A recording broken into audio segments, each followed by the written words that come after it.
Hi guys, welcome back to the channel. Now something a little bit different for today's video.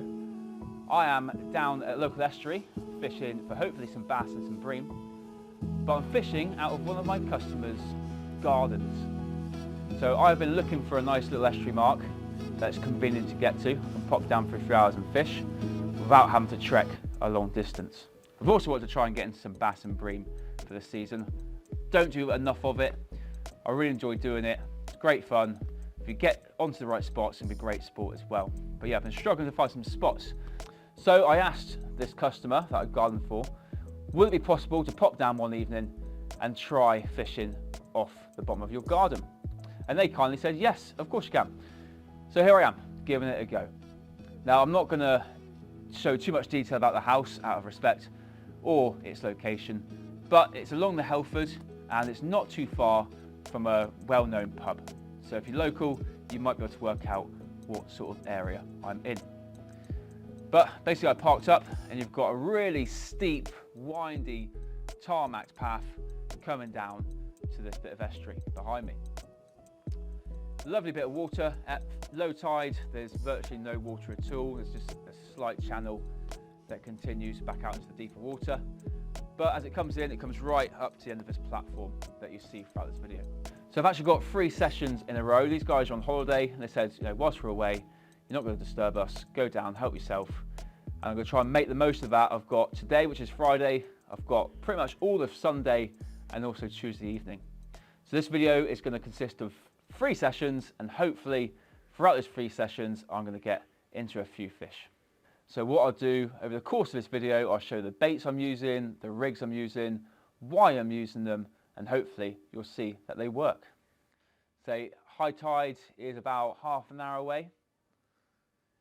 Water's almost fully up now. So I'm going to fish up to high tide, an hour of slack, and I'll probably have about 2 hours fishing the first 2 hours of ebb. Anyway, stop blabbing on. Let's see if we can catch some fish.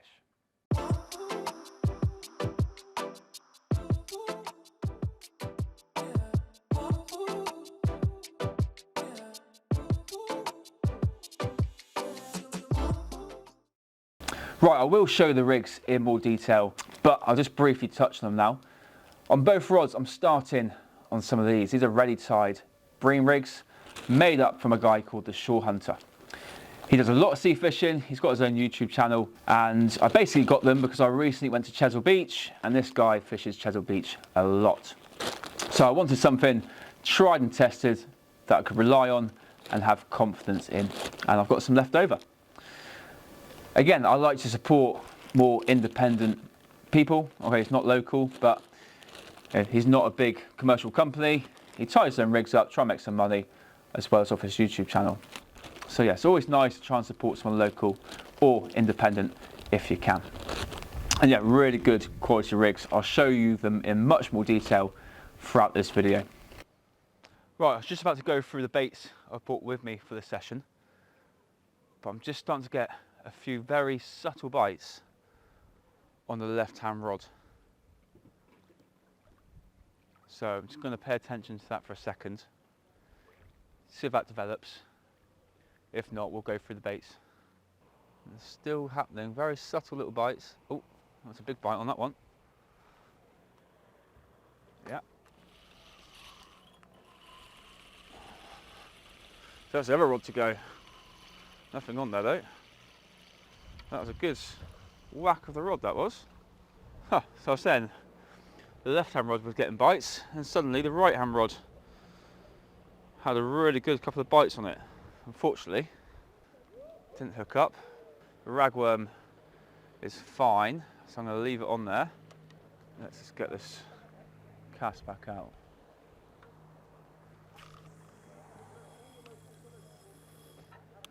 Well, that's good. It's only been there about 5 minutes, and that's indications on both rods. Maybe I struck a little bit too early on that one. Maybe I should let that develop a bit more, but it was tapping away. But yeah, that was a proper bite on the right-hand rod then. Ooh, exciting. So, as this is a new mark to me, I'm going to be playing around with the distances that I fish at. I'll be fishing some rods short, some medium, and some long. If I start getting bites from a certain distance, I'll put both rods on them until they go quiet, and then I'll keep messing around, adjusting how far I cast.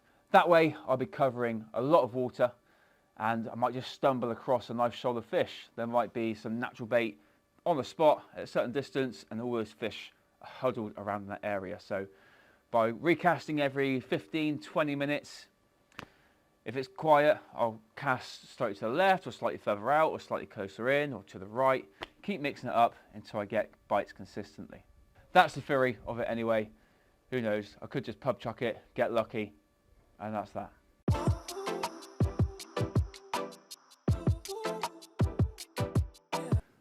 Right, let's quickly run through the baits I'm using for the session. It's really simple. I've only got two options.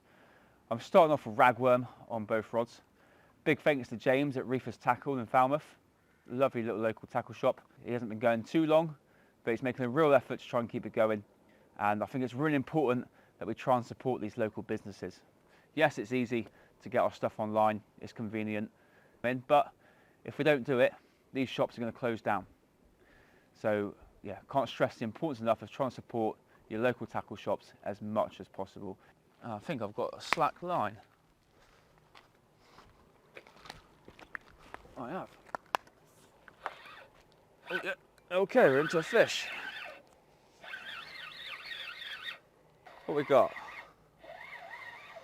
We've got a little schoolie, I think.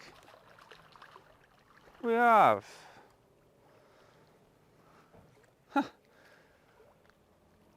Little schoolie bass. That was our first fish of the session. Not even close to being a keeper, but calm down. A beautiful fish. Oh, all the same. Calm down, mate. You are a little fighter. Right, there we go. Beautiful little schoolie. Hopefully the first of many to come. Hopefully a bit bigger as well. So I was just talking to the camera, noticed my line had gone slack, and then as I reeled it in, tap, tap, tap. That was on the bream rig, which I showed you earlier, on the ragworm. Just bait it back up, get it back out there. What a start. Right, just going to quickly show you how I put these ragworm on the hooks before I get this back out there. So there's a bead, a floating bead near my hook. Just slide that out of the way for a second. Choose my ragworm, nice big juicy one, and you've got the head end there, so the hook is just going to go through his mouth. Got wet hands, so a bit slippery. There we go, so not piercing back through his skin. The hook is in the middle of his body. I'm just going to slide his body up the shank of the hook, so around the bend. Keep sliding him up. Okay, then I'm going to get his head end and just push that further up past the eye of the hook, like so, and start that process again.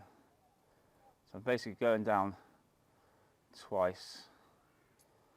So I'm getting a lot of bait onto the hook.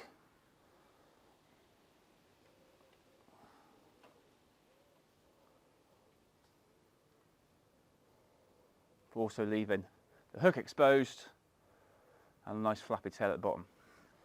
On the other hook, I've still got some ragworm left, so I'm just going to slide that up the line, out of the way.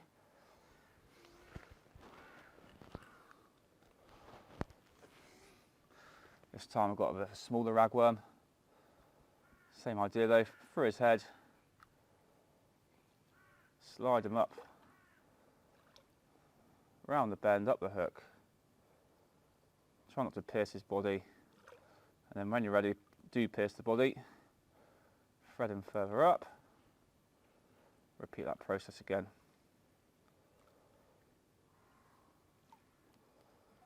Back through. Making sure you've got a nice bit of hook exposed. Then I'm just going to push that bead back down, keep it tight. Same on the other one as well. And that's it, let's get back out there.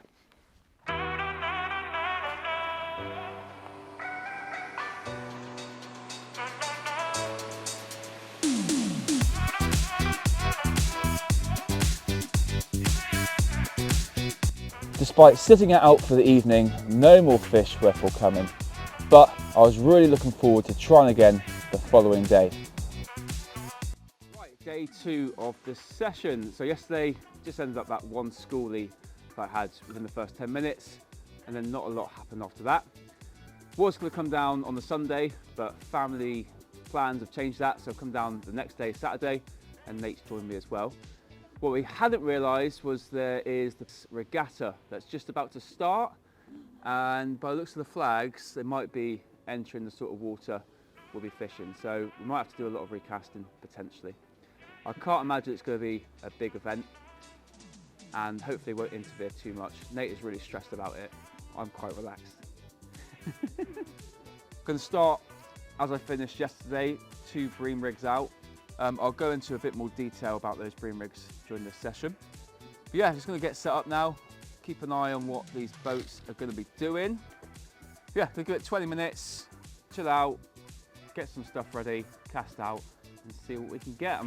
I am really hoping that fishing from low all the way up to high is going to produce the fish. So yesterday when I turned up, I got that fish straight away, which is about 2 hours before high tide. So fingers crossed, let's see what happens.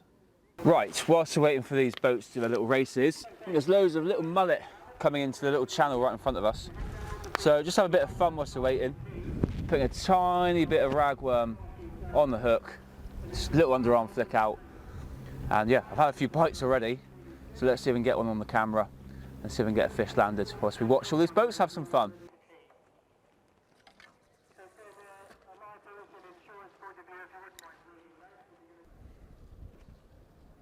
Oh, that was a good bite.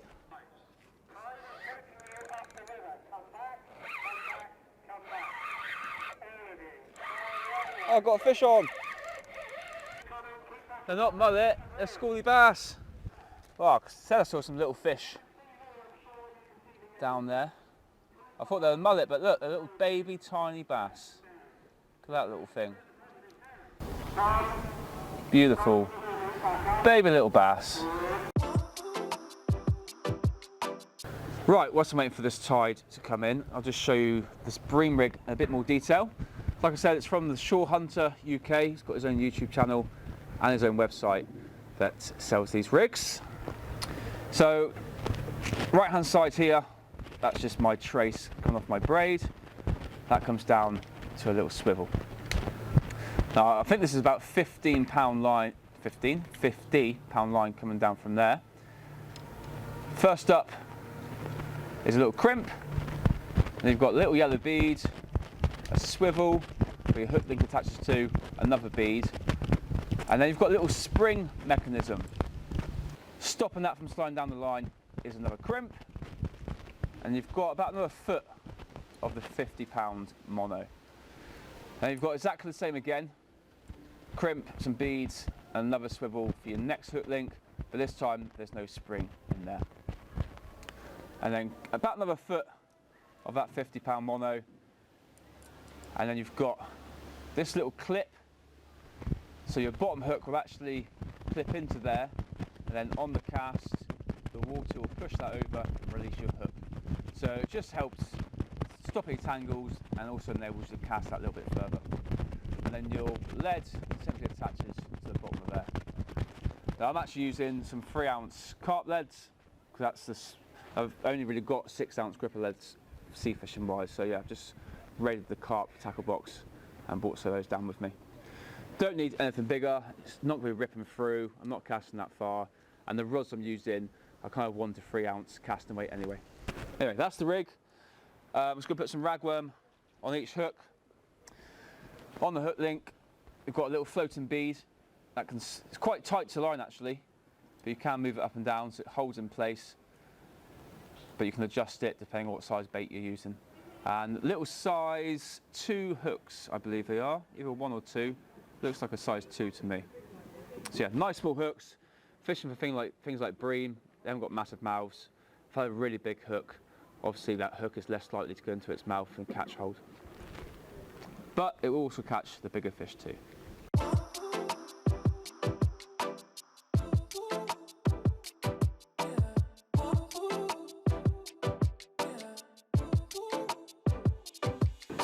We spent the next few hours with the rods mostly out of the water. The boats from the regatta were coming directly over where we wanted to put our rods out, so we spent the time enjoying the atmosphere and watching the races unfold. It wasn't until sunset that the bites started coming.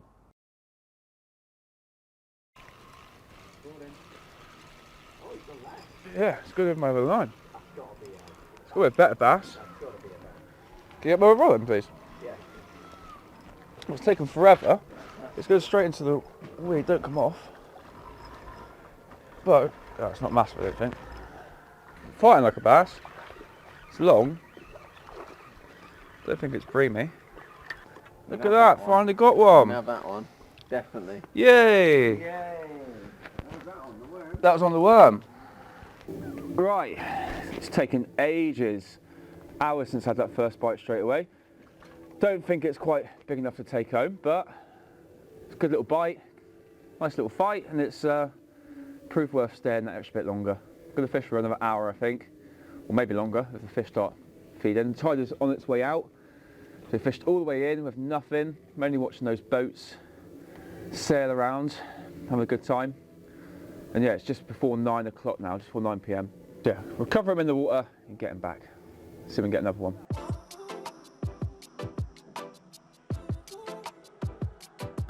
So in case you're wondering what rods and reels I'm using for today's session are, on the right hand side, I'm actually using a spod rod that I use for carp fishing. It's a 4.5 pound test curve rod, and with that, I'm using an Akuma 8000 surf reel. On there, I've got some 25 pound mono in a red colour, and then I've got a 20 pound leader, which is a clear leader, coming off that. And on the left hand side, I'm actually using a brand new rod that I've bought specifically for this type of estuary fishing. It's a Aronix Gorilla Flatty GT rod. It's 11 foot long with a 1 to 3 ounce casting weight. Now on there, I've got a Penn Slammer reel. It's a 4,500 size, and I'm actually using braid with that. I had braid on there already. It's a reel that I use for my lure fishing for pike. It's got 53 pound braid because that is kind of the recommendation, or that is the rules for the reservoir that I fish. So that's running through to, again, a 20 pound leader, which goes down to my rig. Now I have found that with the braid, I'm getting a much tighter line, and my bite indication is so much better, picking up every little subtle bite, nibble, whether it's crabs or the fish. So I think I'm going to stick to using braid for this type of fishing. There's pros and cons to using braid and mono. Braid, you get a much tighter line, you feel and see much more, but if you're fishing in rocks, you're more likely to get cut off because the braid will hit a rock and yeah, it'll just slice through it. The mono, on the other hand, is much more braid resistance, so it's better if you're fishing rocky marks, but it's got more stretch in it, more play in it. So you're not going to see every little nibble, every little bite that you do with the braid. Where I'm fishing today, there are no rocks, there are no snags or anything like that. So yeah, braid I think is a much better way to go. The bites kept coming, and although I just missed one, the next one wasn't far away. Yeah.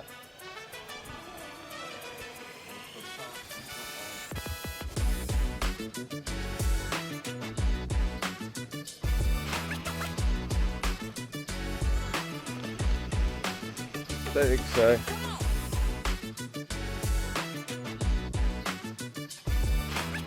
Yeah. Yeah.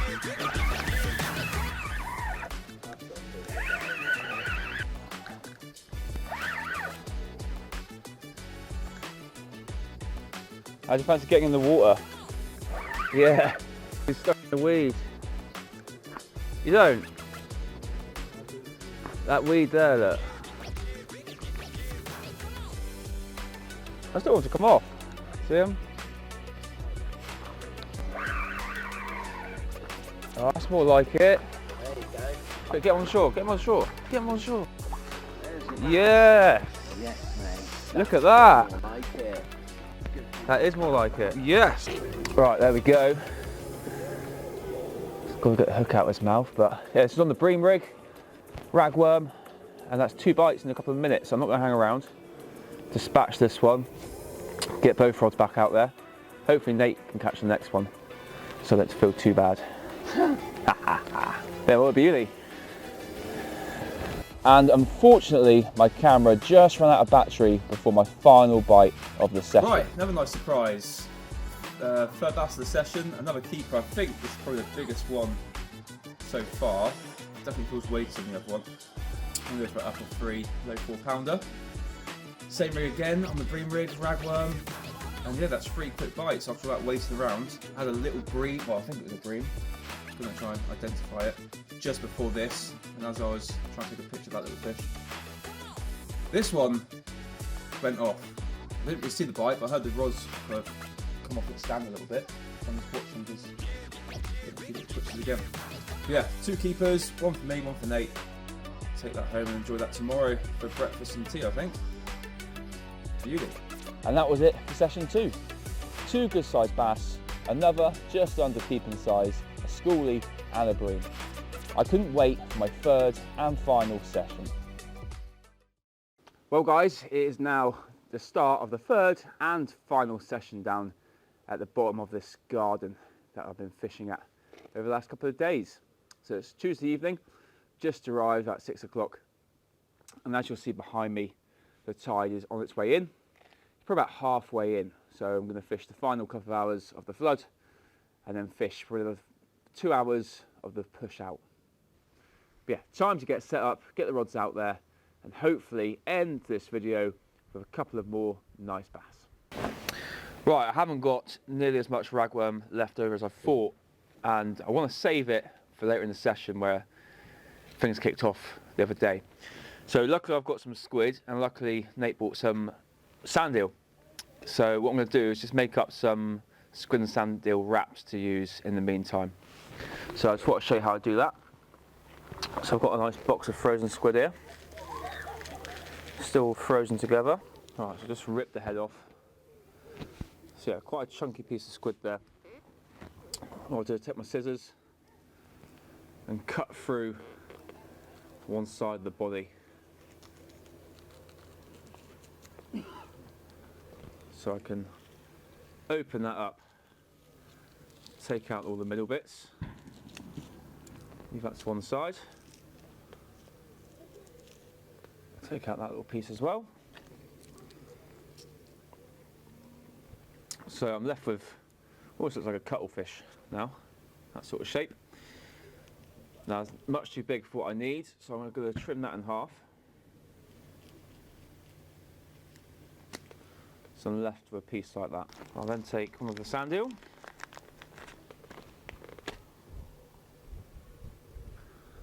and I'll place that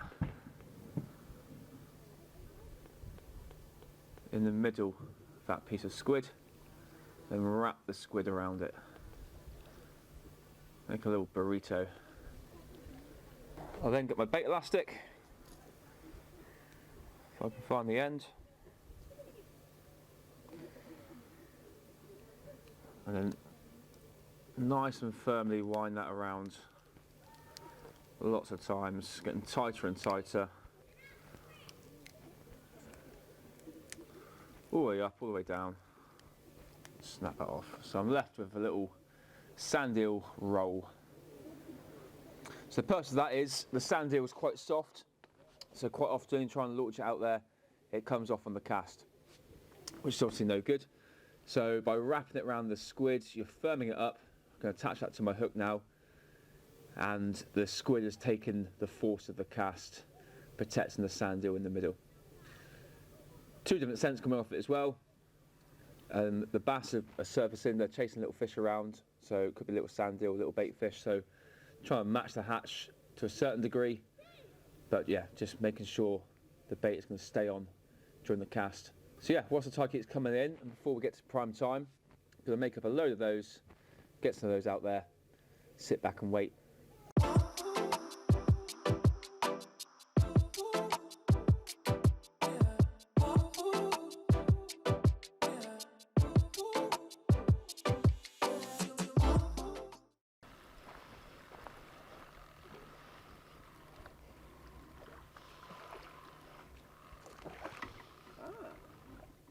Bream. Little bream. Little bream. Right, it's taken all evening, but I've been having lots of little twitches on the bite, on the rod. Thought it could be a little bream, and this is the culprit. I think it's the same sort of bream I had the other night. It's got a linear line at the top there, which should help identify it. Here's little dude on the ragworm, on the bream rig. Put back out there. I haven't got much rag left at all, so probably last couple of casts, and that'll be the end of the session. And that brings an end to this video. In case you're wondering, Nate did manage to nick a bite for himself just in the last moments of that final session, catching himself a really nice bass for his T2. And what a really enjoyable couple of sessions we had as well. I think considering we hadn't really targeted bass specifically before, I think we did really well to catch what we did, alongside a few bream as well. And it was a really nice place to fish as well. Really nice and quiet and secluded, nice and sheltered, and with the added entertainment of those boat races as well. All of the fish came on that bream rig, fishing with ragworm.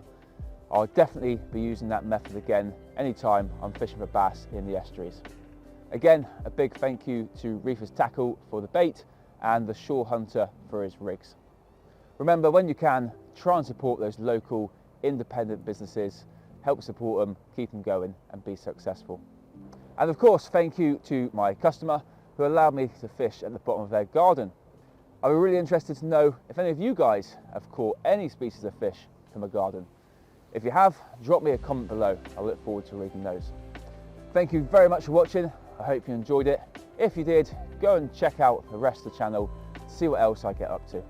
And if you fancy supporting the channel, feel free to like this video and go and subscribe to the channel. It really does make a big difference. And above all, I really hope that this sort of content gives you that passion to get out there fishing for yourselves. Until next time, I'll catch you again soon.